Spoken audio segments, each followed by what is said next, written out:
Le Seigneur des Anneaux de Tolkien est peut-être le roman fantastique le plus célèbre au monde, mais il comporte encore des personnages complètement sous-estimés. Bien le bonsoir, mesdames et messieurs. Nous sommes l'animation de la soirée.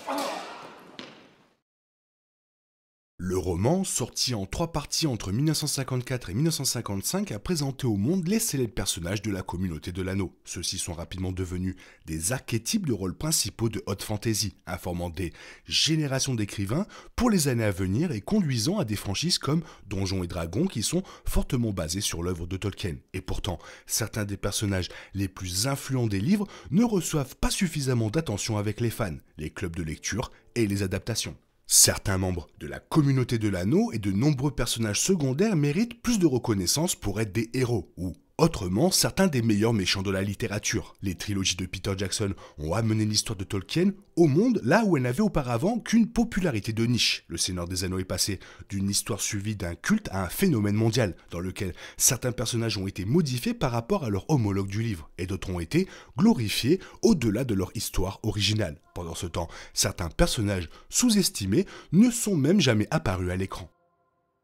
Glorfindel est l'un des meilleurs personnages, mais il n'est jamais apparu au cinéma. Ce personnage remarquable était un élément clé de la première partie, la communauté de l'anneau. Tolkien a conçu Glorfindel comme un héros elfe capable de rivaliser avec des champions comme Aragorn et Legolas. C'était donc dommage qu'il ait été exclu des films de Peter Jackson. Arwen a fini par prendre sa place. Peter Jackson voulait que le public se lie d'amitié avec elle en tant qu'intérêt amoureux d'Aragorn. Il a donc amplifié son rôle. Arwen a sauvé Frodon au guet de Bruinen dans le premier film, chassant les Nazgûl, mais ce rôle revient à Glorfindel dans le livre de Tolkien, qui était déjà une véritable légende avant même le troisième âge. Glorfindel est mort en combattant un Balrog dans le sac de Gondolin au premier âge et a été l'un des 2 seuls elfes à être revenu au début du Seigneur des Anneaux, ce qui témoigne de sa position unique en tant que personnage totalement sous-estimé.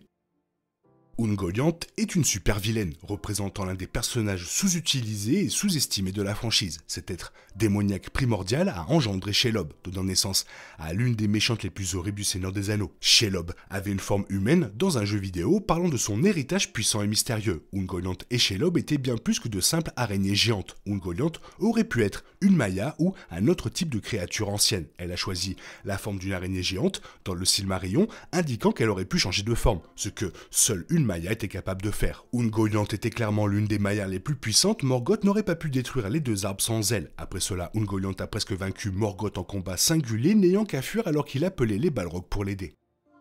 Sam est sans conteste le héros principal, mais Frodon et Aragorn obtiennent bien plus de crédit. Il y a de nombreuses façons dont Sam était différent dans les livres, mais l'une d'elles était qu'il avait plus de chances de montrer toute sa nature. Le Sam des livres n'aurait jamais quitté Frodon. Même lorsqu'il pensait que Frodon était mort, il restait collé à lui comme de la colle, suivant les orques qu'il avait récupérés. Le Sam des livres était peut-être plus héroïque que le Sam des films, mais le Sam de Peter Jackson a définitivement fini par bien communiquer les facettes fondamentales du personnage de Tolkien. Même si Sam a laissé Frodon dans les films, Jackson en a profité pour organiser un retour glorieux. Tolkien a construit Sam pour qu'il ressemble à certains soldats de la Première Guerre mondiale, reflétant sa propre expérience d'homme engagé au service d'un officier en guerre. Tolkien considérait ces hommes comme des héros, méconnus de la guerre, ce qui est exactement ce qu'est Sam.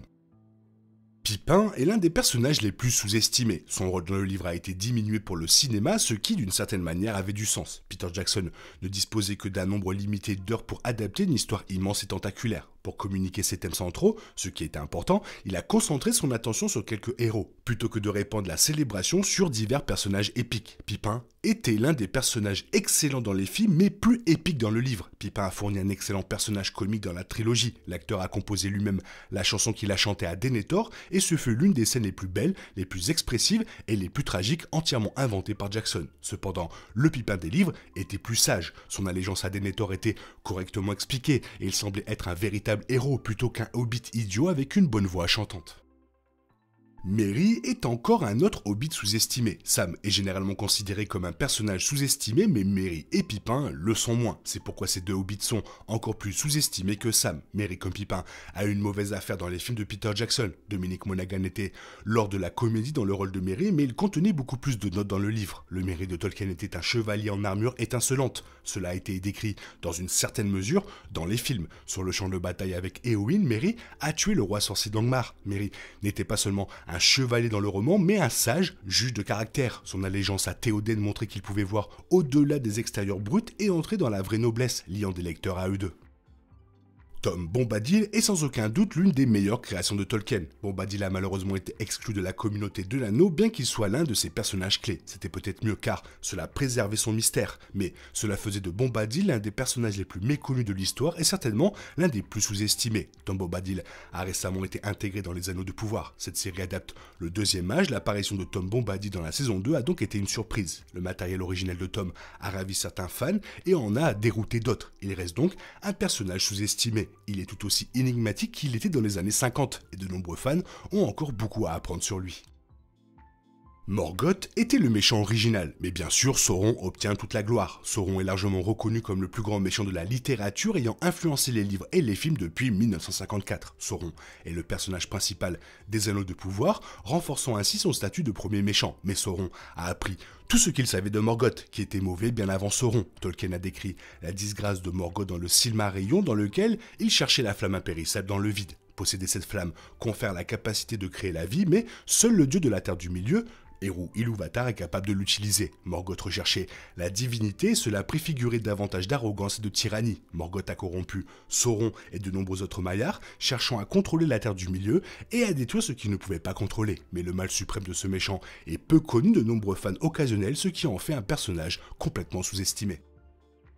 Le Denethor de Tolkien était un homme élégant et tragique, mais le Denethor de Jackson était un leader honteux. Peter Jackson a fait de Denethor un chef-d'œuvre de méchant et, en ce sens, il est bien apprécié. Cependant, les films ont définitivement sous-vendu Denethor et ses nombreuses références. C'était un homme bon, un bon leader et une âme gentille et torturée, même s'il n'était pas le meilleur des pères. Cette unicité et cette force incroyable sont ce qui attirait Pipin vers Denethor dans le livre, prouvant que Pipin est un solide connaisseur de l'humanité, bien qu'il n'ait jamais quitté la comté avant la quête visant à détruire l'anneau unique. Denethor était extrêmement abusif dans les films, ce qui a rendu Faramir si profondément sympathique. Cependant, cela impliquait de déformer considérablement Denethor et Pipin, laissant l'héroïsme de Denethor voué à l'obscurité. Théoden est peut-être le plus grand héros méconnu du Seigneur des Anneaux. Comme Denethor, Pipin et Merry, Théoden était bien plus héroïque dans le roman de Tolkien que dans la trilogie cinématographique. Les films ont défini la fantaisie pour une bonne raison, ils ont vraiment fait briller chaque personnage. Mais, afin de souligner la supériorité d'Aragorn et de Gandalf, les films ont dû se montrer doux en décrivant les meilleurs moments des autres personnages. Les deux tours a donné à Aragorn certaines des meilleures répliques de Théoden. Cela a vraiment contribué à faire d'Aragorn l'un des meilleurs héros du cinéma. Cependant, cela signifiait que les cinéphiles n'avaient pas accès à une adaptation fidèle de l'un des plus grands héros de la littérature. Aragorn a toujours eu confiance dans le livre, alors qu'il a sombré dans l'incertitude pour les deux premiers films. Dans le livre, c'est Théoden qui a eu tout cet excellent développement de personnage, passant d'un anti-héros défié à un véritable héros. Faramir est probablement le personnage le plus sous-estimé. Frère de Boromir, cette légende a raté une place dans la communauté de l'anneau, même s'il en a toujours été bien plus digne que Boromir. Boromir était également un héros à sa manière, se sacrifiant finalement pour sauver les hobbits. Mais Faramir, bien qu'il soit plus jeune que Boromir, avait des années d'avance sur son frère et était sage bien au-delà de son âge. Faramir semblait gênant dans les films, même s'il a fini par se racheter. Cependant, dans le roman, Faramir était un héros dès le départ, et reconnu comme tel par Frodon et Sam. Il n'était pas un guerrier résistant à la violence et au pouvoir, il était paisible et doux, trop gentil pour avoir un homme comme Denethor pour père, qui valorisait une masculinité plus optimiste. Pourtant, c'est sa sagesse tranquille qui a fait de lui, de loin, le meilleur leader que Boromir ou Denethor. Ce personnage sous-estimé méritait amplement sa fin heureuse dans Le Seigneur des Anneaux. Voilà, toujours un plaisir de parler du Seigneur des Anneaux. Toi, quel est ton sous-estimé préféré? Fais-le moi savoir dans la zone commentaire, sinon il est temps pour toi de reprendre le cours normal de ta vie. On se retrouve bientôt pour une nouvelle vidéo. Bisous, bisous, bye bye. Il est impossible de compter sur les autres de nos jours. On est obligé de tout faire soi-même. Je me trompe? Rien de grave, j'avais tout prévu. Où va le monde, je vous le demande.